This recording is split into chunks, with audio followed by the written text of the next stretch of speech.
So before talking about the next kind of example, which are precodes, again, so I'm really just exemplifying how do we construct things using the probabilistic, I mean, kind of match, or as far as we can match the probabilistic method, without minding so much about what we are constructing, just kind of examples, okay?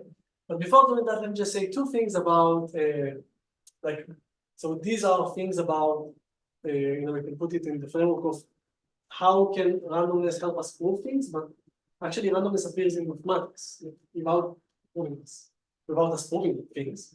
And one famous example, maybe some of you know it. So if you know, you probably know the drunken game. Drunken walk game. Drunken game is, I guess, something like a walk game.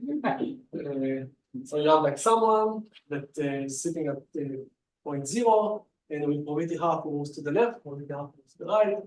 And it's like famous, somewhat maybe counterintuitive in the beginning theorem that says that this walk with high probability after n steps will stay in around square root of n distance.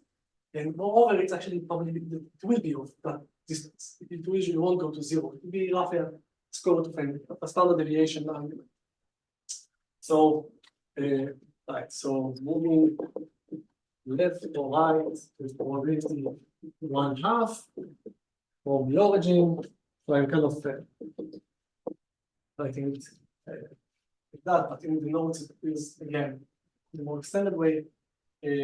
After n steps, 5 steps in, we will likely be at distance like theta square, like it's a lower and upper. This is how it works. When you flip coins, it won't be half and half. And there will be some standard deviation. This, by the way, this is a kind of was useful for Einstein to put the existence of molecules. Yeah.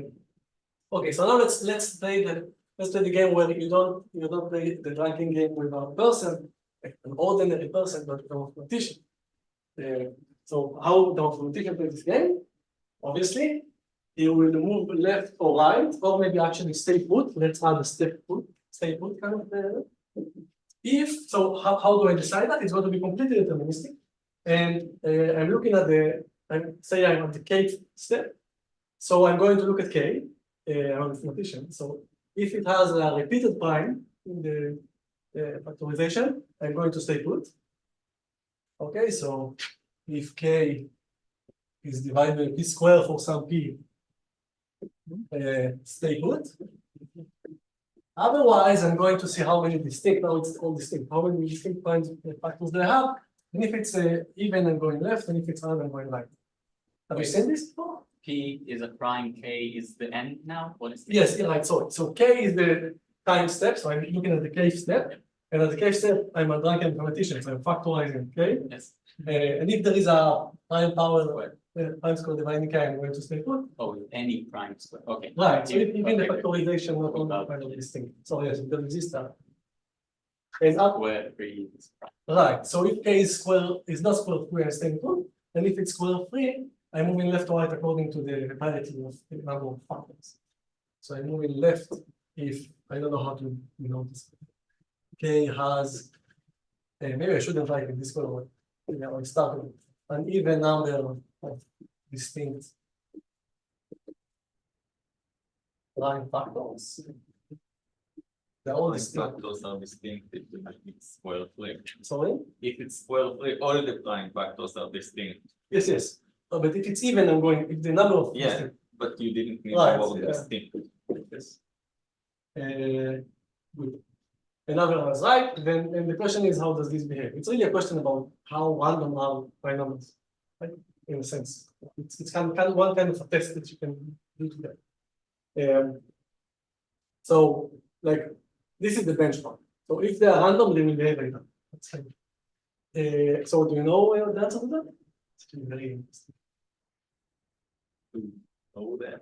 Yeah. So what do you expect? Like, so this is any number between 0 and n. I'm not sure if there is even a theta. Could be that it's completely Right, it could be that there is no even function of n that this is false for. But say there is, and you want this to be the function. So it turns out that proving that is equivalent to the Riemann hypothesis. Like this, because this is saying that is saying that the Riemann hypothesis. That's a non-analytic But this way. is theta of Right. square root k. Yeah. Crazy. It's, Even under this thing time? so I move left if there's an even number, like in 6, 2 and 3, and move right if there's an odd number. You say it's equivalent, so it's It's equivalent. It's even only it's a elementary way of describing the Riemann hypothesis, and it also gives you the framework of probabilistic kind of way of thinking about it. Forgot to prove it, but it's in the notes. So I don't know, I think it's cool. And There's a proof in the notes? no, I never looked at the proof, but there is a reference in the notes. I think he asked if there is a proof of this. No, I think they asked the proof of existence or the equivalence. Yeah, I will try the proof of the correctness of the equivalence. Yeah, but just to say something about it, then even if you kind of relax this requirement to something which is non-trivial, literal of n, I think would be enough. I mean, that's equivalent, I mean, depending on the literal, to the prime number theorem, which is a theorem. Right, so we know. So the prime number theorem is, we already know that it's a weaker instantiation of the Riemann hypothesis, and it kind of, from this point of view, it corresponds to the boundary.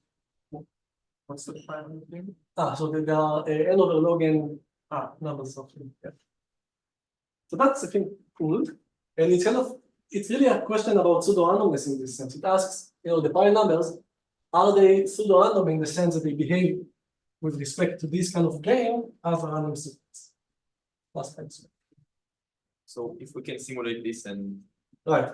it's another intuition that the Riemann Right. hypothesis. Yes, exactly. It's also not, I mean, just to maybe demystify it a little bit. If you know the Riemann hypothesis, then you know that you are kind of considering the critical stripe here, and you want to prove that all the zeros of the zeta function lie in some plus half I kind of numbers. And this half really, if you interpret it in a certain way, it's a square root. It's like the right way to view it is as a square root, which is essentially the standard deviation. And another interesting point here is that in the algebraic geometric codes, which I just mentioned, we not say much about, the analysis of distance of the rate, I'm not sure, one of them, rate, is based on the Riemann hypothesis. I mean, it requires the Riemann hypothesis, but not over the ring of integers, which is a conjecture, but rather over all curves over finite fields, which is a theorem. So it's extremely deep, that construction of this analysis. Okay, so that's one thing, where pseudo-randomness comes in mathematics. And there is another example which we know how to prove, and it's very useful. And it asks, okay, we don't understand numbers, it's hard, but polynomials, what about polynomials? So say you take a polynomial, so this is another interesting point. So say you are giving me a polynomial in one variable. This we will actually use, but not more, because it's difficult. It's easier than what requires for age codes, Say you're giving a polynomial, and let's assume it's not a square of another polynomial. Right, so it's not, there's not this G, which is a square, because I want it to be interesting. And now what you do is the following. You take a random element in the field. Maybe I should call it X. And I'm asking whether or not f of A is a quadratic residue. Namely, is this a square or something in the field? Outside or not? Right, so this thing is 1 if the thing inside f of A is a square, or -1 otherwise. And technically you define f of 0 to be 0. Phi of 0 to be 0. Technically.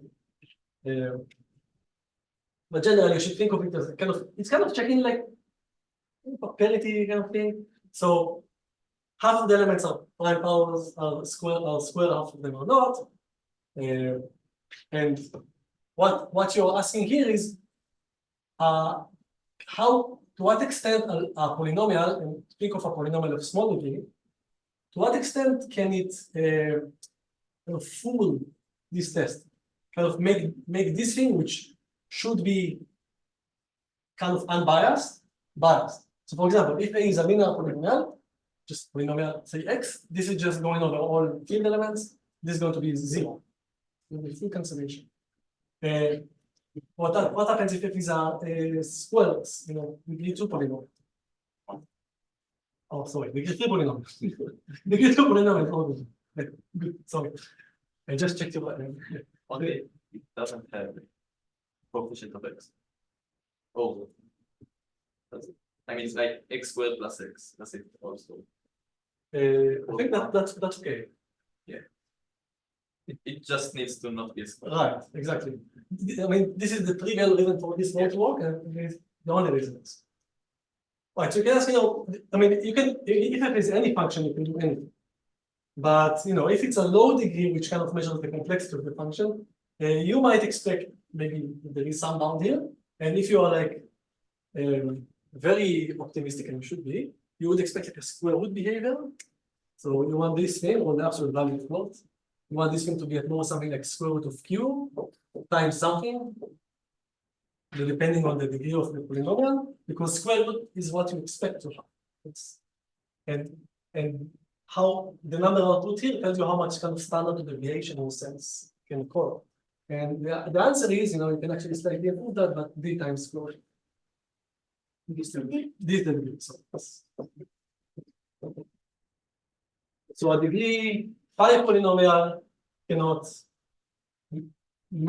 cannot output, the image of it cannot be like very correlated with the even part, with these quadratic residues.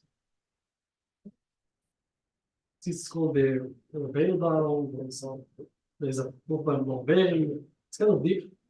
And you prove more than that when you construct pages. This follows to what you have.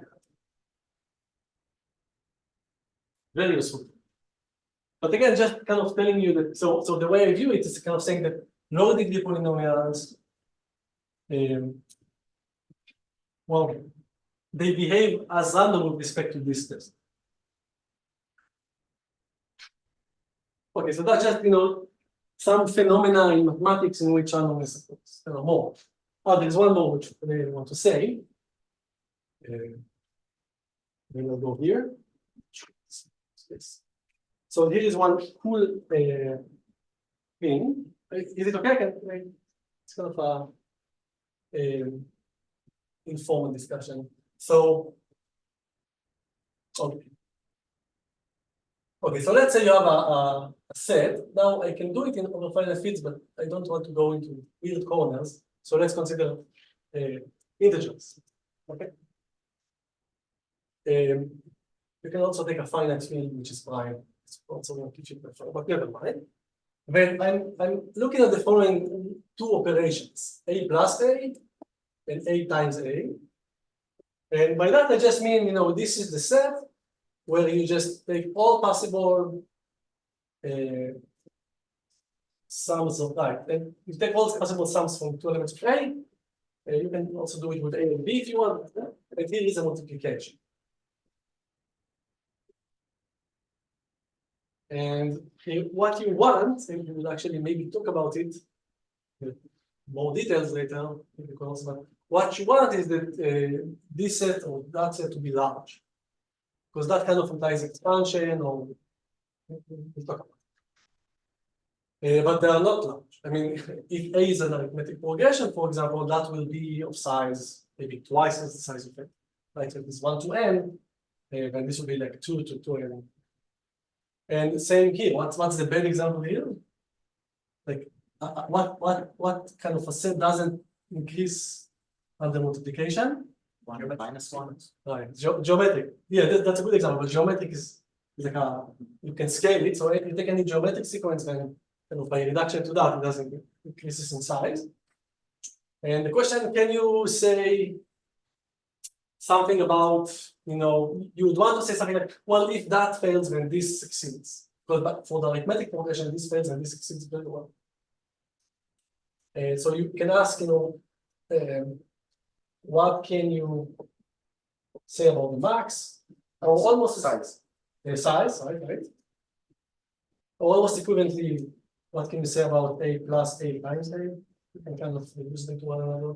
So here you take all possible A plus B3. Having the set. And it's a theorem, it's a highly non-trivial theorem that this is at least A to the 1 plus some constant. Like epsilon is a constant and depend on the ring you're working on. Maybe it's a 1/4. So it's at most A squared. A is bad. A or 2, A or 5. I don't notice that. What I want is an increase in the exponent. And it's a non-trivial fact. And hopefully we will see how this is used. But there is this is not really about randomness in mathematics, it's more about the uncorrelation, the fact that plus and times are correlated, or too correlated in that sense, but you can use that to construct what we call extractors. Because it means that one of them increases something, and if you kind of repeat it, you get something that even if you started like very structured, it kind of goes wild and random. So yeah, that's the folded sensation of randomness in mathematics. There is a specific epsilon that it is not. Yes. So for I don't remember it was a question by Erdős, I think. I don't remember who really answered it. It was a 904. And for Z, I think it's like quite a large number, I'm not sure. But for finite fields, it's much smaller. And finite field, you should be careful because you have a finite field and you have a subfield. So if you don't have subfields, then if A is a subfield, it doesn't go neither under additional multiplication. So that's why I kind of rule that out. Either a prime field or Z, just to be safe. But also for finite fields which are not prime. When you say epsilon is large. So it's a universal constant. Yeah, but it's No, smaller than 1. Like yes. I think it's like a good fraction, like 1/4 for Z. But for finite fields, it's like it's very small. I can check. So that's another kind of something in mathematics that we'll be able to exploit when we come to construct things that we're going to call pseudo objects. Constructors in this case. Okay. Any questions about? I can go on with these examples because there are like 20 that worth mentioning, at least like 50 more if you really like the deep parts of randomness. Anyhow, all of these are really interesting.